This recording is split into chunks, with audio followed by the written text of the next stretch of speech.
He is the new head coach of USC football, and he is here on the Rich Eisen Show, joining us on the Mercedes-Benz Vans phone line. Lincoln Riley, how are you, Coach? I'm great, Rich. Thanks for having me on. You bet. Normally, I don't know if you're aware of this, you have broken protocol. Normally, I'm the one to welcome anybody new to Southern California, so you're a bit late. I understand things came together quickly, so I get it. But you're gonna have to give me a rain check on that one. Yeah, well, welcome to Southern California. A little bit late, but yeah, you got it. So, have you? How soon have you realized that the weather's pretty damn good every day? Has that hit you yet? The second I got off the plane, it's hard to believe. It's like being on a vacation, never having to go home. Yeah, I when I first moved out here from Bristol, Connecticut, all those many moons ago, and I spent my first 3 months in a TV studio pretty much every day, and I kept lamenting to myself, I'm indoors all day, and it's so beautiful outside. And then I realized that's the way it is pretty much every day, and it I finally found my groove.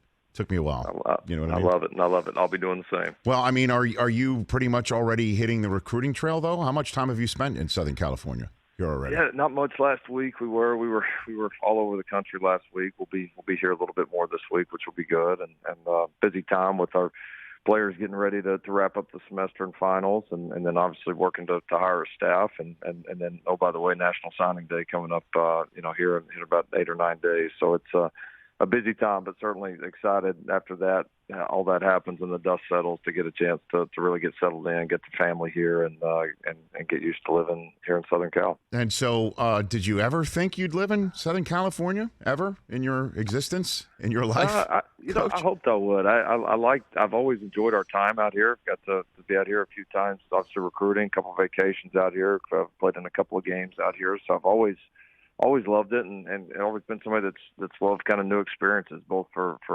myself professionally and most importantly for my family. So it's kind of you never know how these things are going to happen, but it's certainly a part of this whole situation that we're very excited about. Lincoln Riley here on the Rich Eisen Show, and I'm sure you're aware, going about your business, that your arrival here in Southern California surprised so many people because of the situation you were in Oklahoma, churning out Heisman Trophy winners and teams winning championships and having the right to play for the ultimate championship.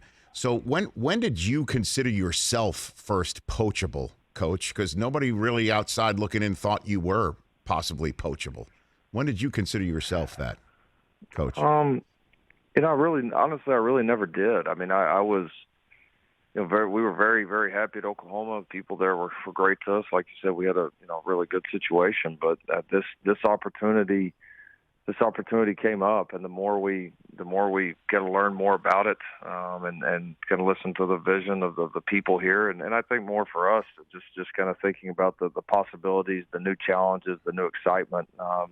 It was just something that, honestly, a little bit surprisingly, but something that just really, as it became more and more clear, it was something that we wanted to do as a family, and a challenge that we were ready to take on. So anytime you do something new, I mean, there's going to be, a lot of excitement, nervous energy. I mean, just kind of that eager anticipation. But it was at any point, as we started to learn about USC, you could kind of feel the excitement, and you could feel how bad the people here want to have this program back to where it belongs on the national stage. And I think that the potential, combined with the investment level and how hungry everybody here is right now, just made it too good to pass up. So what about your current situation do you feel gives you a better chance than the one that you had?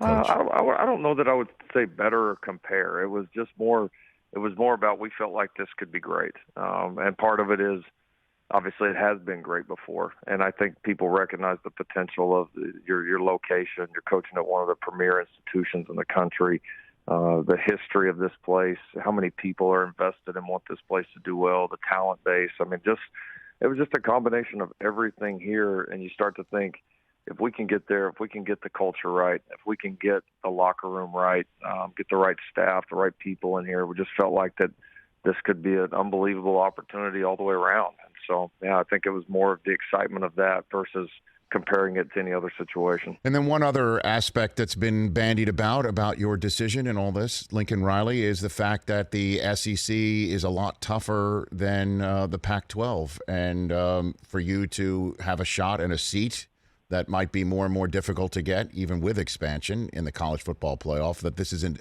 I guess, an easier path to that basket, and thus it's something that would also appeal to you. Would you agree with that assessment? No, I wouldn't. I've never been somebody that runs away from a challenge. That's not me. And honestly, the easier, probably more, in some ways, maybe more comfortable thing to do would have been to stay at Oklahoma. Like you said, we had so many great things there, so many great people. And again, I think Oklahoma has a tremendously bright future no matter who's coaching that place. And now this was about, again, just a new challenge. And there's so many aspects to making a decision about this. And I think you just have to feel like it all lines up for your family, for your staff and their family, for your future, for the program, kind of where it's at, where you think it can be. It's so many things are a factor. And again, those things all lined up at USC. What's your thoughts on your successor, Brent Venables, going there? I'm excited for him, man. He's been a good friend for a long time. I've admired him as a coach for a long time, and I know he's been, I think is patiently waited for the right opportunity. So for him to have a chance to go back home, he'll do a great job there. I got a chance to visit with him a couple times before he took the job, and I'll root for him like crazy. And I know he'll do a tremendous job. And what do you make Lincoln Riley here on the Rich Eisen Show? The timing of your decision, one of obviously Brian Kelly's as well, happening back to back. Perhaps because of that early signing period or that signing period that you mentioned, that you're like, by the way, I've got to start recruiting now. And part of the reason why, people are knocking on your door like USC, when they knocked on your door is because of that early that signing period right there, December 15th. I keep saying early. It just feels early. Would you be up for moving that elsewhere, pushing it into January or something like that?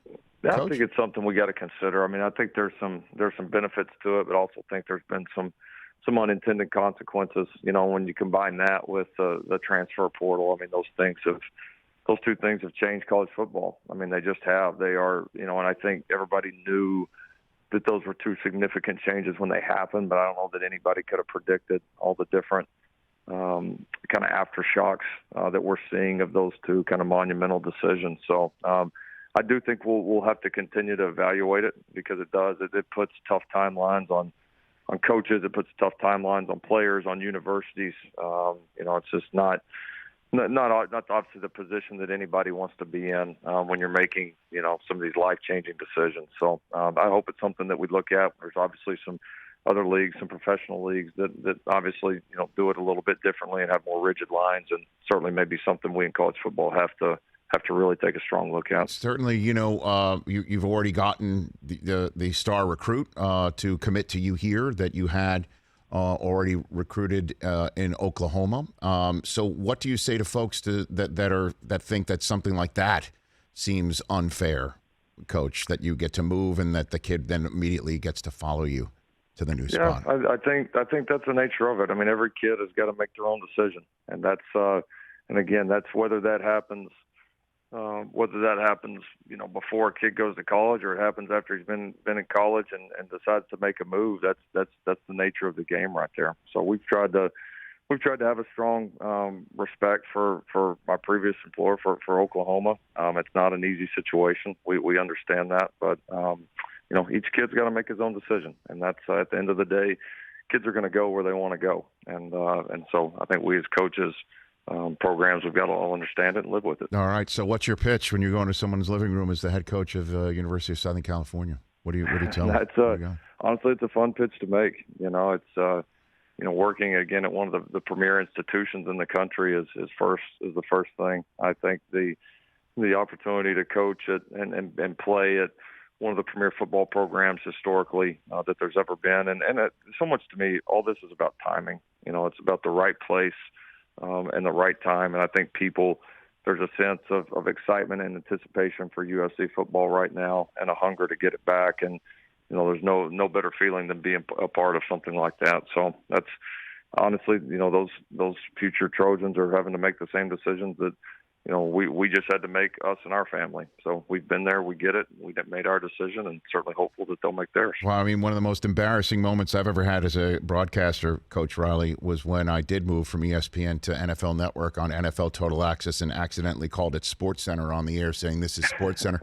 Has Oklahoma slipped out of your mouth at any point in the last week? I've been close a few times. 7 years there. It was pretty ingrained in me, but I've held it together so far. I bet. So what do you say to Sooner fans that are kind of chapped with you and at you right now? What do you say to them right now? I hope time will heal that. I do. I understand they're disappointed that we left. I do. And I have a lot of love for that place. Me and my family poured our heart and soul into that place for 7 years and loved every second of it. Had a tremendous run of championships and success on and off the field, and so we've got nothing but love. These things, when you leave a university, they either fire you or you leave on your own accord, and neither one of them are easy, and we understand it. But our love for that place will never go away, and we certainly hope that as time goes on that the time we were there will be remembered fondly, and that everybody will remember all the great success that we all had together. Last two for you, Coach Riley. The college football playoff committee has spoken, as you saw on Sunday. What do you think about their decision to go Alabama, Michigan, Georgia, and Cincinnati, and in that order? What are your thoughts on that subject?